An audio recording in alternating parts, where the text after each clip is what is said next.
bibingka po. Yan ang mga halo natin na makikita natin dyan. Ayan o, namumuti po ang dagat mga kapatid dahil sa bagyong bibingka.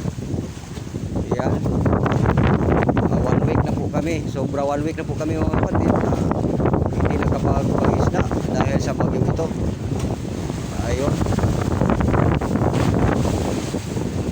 stranded po tayo mga kapatid dahil sa bagyong bibingka po. Medyo malaki po ang alon. Ayan po, yan ang epekto ng bagyong bibingka.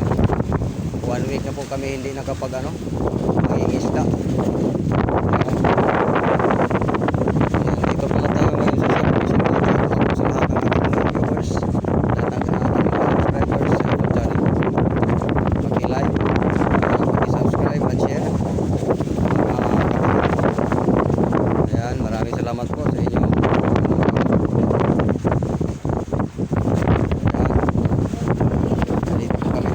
Sa isang bantay bayaw po.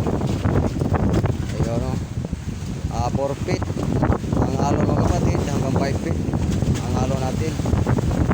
Ayan.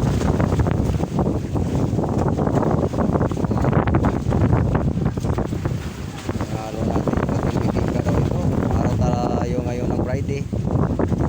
Nasa buwan natin ngayon na September po. Kapit sa 13 po tayo ngayon mga kapatid. Yan.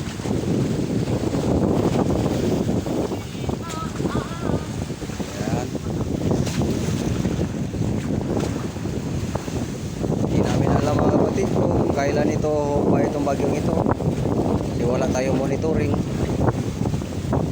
Yan. Pag-uupan ito mga kapatid. Saka pag kami makapagpangisda nito. Ngayon hindi pa. Kasi malaki ang alon mga kapatid. Namumuti po ang dagat. Ayan. Ayan dagat mga kapatid. Malaki po ang alon. Ayun ang alon. Tumutubo po siya. Ayun, nagpagkataas. Ayan, mataas ang alon. Ayan. Wow. Ayun. Ayun.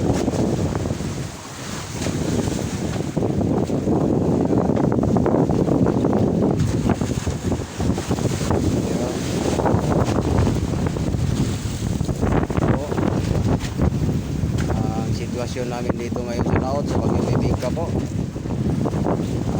7 days, 8 days na pala kaming hindi pa nakapagpangisda mga kapatid dahil sa bagyong ito.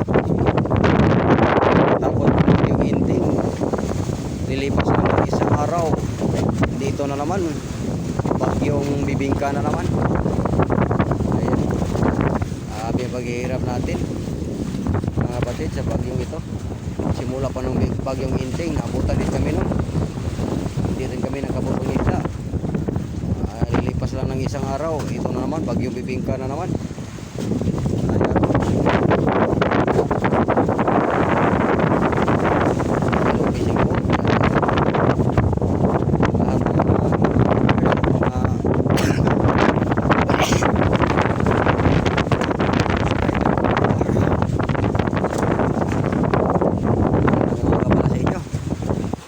pasensya na po, ako po inuubo po. Ayan, masakit po ang ulo ko mga kapatid. Nilalagnat po ako yung bagyong ito.